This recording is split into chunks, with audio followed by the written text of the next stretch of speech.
Hi there. We're going to talk about pharmacotherapy studies. Pharmacological interventions for alcohol and drug dependence have been a mainstay in the treatment of addiction for over 100 years. For many years, research on the biological basis of addiction, including cognitive deficits, withdrawal symptoms, tolerance, and craving, has prompted the search for pharmacological interventions. The brain disease concept, which you've learned about, has provided added impetus to the search for drugs that interfere with or block the pharmacological actions of alcohol and other drugs.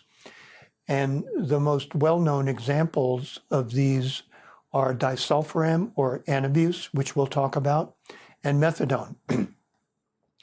And there's been a search for other drugs that might reduce withdrawal symptoms and craving. This week, we asked two prominent psychiatrists to provide overviews of the scientific basis for using pharmacotherapies to manage alcohol and drug dependence. By way of introduction, there are some fundamental design and measurement issues that I want to review quickly for you to get a sense of how to understand how pharmacological and pharmacotherapy studies can be factored into this toolkit of research methods that we've been talking about in this course. Here are some of the issues that need to be addressed in the design of a pharmacotherapy study. An obvious one is the selection of the candidate drug. Sometimes the drug is found through use for other indications to have an effect on alcohol consumption, and that prompts an interest in testing it out. Often, researchers will go to animal studies first to see if within the animal models of addiction, animals drink less alcohol when given this drug versus a placebo. There also needs to be biological plausibility. The drug needs to operate on systems that are likely to affect an individual's craving for alcohol, withdrawal symptoms, or reinforcement. Safety and efficacy in animal studies are also important before we move to the human level. Placebo effects are very important in the study of pharmacological interventions in human studies. Because of the attention devoted to the patient, a lot of the motivation that comes with recovery in addiction might be a function of just being offered any kind of support, whether it's a placebo or a drug. So placebo-controlled trials are very important. The dosage of the drug needs to be studied. And in a drug like methadone, over the years, a lot has been learned about optimal doses that prevent people from seeking to override the effects of methadone by taking heroin. So often pharmacotherapy studies include different dosages as a factor to find out which one seems to be working best. Compliance with medications is another obvious factor that needs to be taken into account.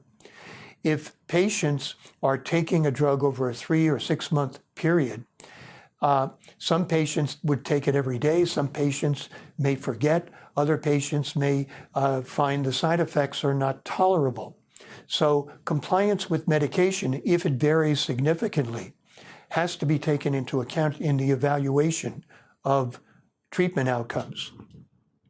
Research designs are important, and sometimes a lot of these factors can be taken into account in a good research design.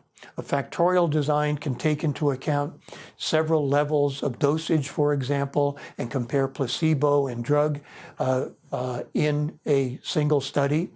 Or when a study has been shown has shown that a drug is effective, we can do comparative effectiveness studies by comparing one drug to another. Duration of effect is something else. Over the years, it's been learned that typically we want to initially look at the effect of a pharmacotherapy during a limited period of time, say a month or 3 months. But sometimes we would expect that once a patient has been stabilized, that they will continue to be abstinent beyond that, even if they're off the drug. So duration of effect has to be factored in with the duration of the dosage period. And that's another variable that needs to be taken into account in research. Cost is very important, and cost effectiveness studies have now been factored in with clinical trials. And I'm sure there are other things that you can think about. As we move into the main lectures on pharmacotherapy, take into account what is known. We've done a considerable amount of research on Antabuse or disulfiram, and the effectiveness is rather limited. It's been tested in many countries, and the cost is moderate. It seems to work with some patients, so it's not been completely abandoned, but the early faith that we had in a disulfiram type of intervention has not been borne out by the research experience, and now it's not used to the extent that it once was. Naltrexone and acamprosate are new drugs that have come on the market. They are designed for harmful drinkers and alcoholics. They can be given to dampen the reinforcing effects of alcohol. There's considerable amount of research support for naltrexone and growing support for acamprosate. The effectiveness is not as strong as we would like to see, but there's, I think, faith that these drugs add to the toolkit that we have to treat patients with alcohol dependence, particularly in primary care. And new pharmacotherapies are being tested on a regular basis. With regard to drugs, the real success story is methadone maintenance and buprenorphine maintenance. Heroin substitution has been evaluated, but it's not recommended for any populations other than very severely dependent heroin addicts who chronically relapse. And the demonstration programs in Switzerland and Australia, the United Kingdom, Canada, and the Netherlands have demonstrated limited effectiveness for this population of chronic recidivists. Opiate antagonists are another promising drug that's been used to reduce opiate use, but medication compliance is an issue in taking these blocking drugs. And naloxone distribution has been another success story in terms of programs that have successfully reduced the infection spread by needle sharing. So it's time to hear from our experts, and we'll now move on to the next lectures.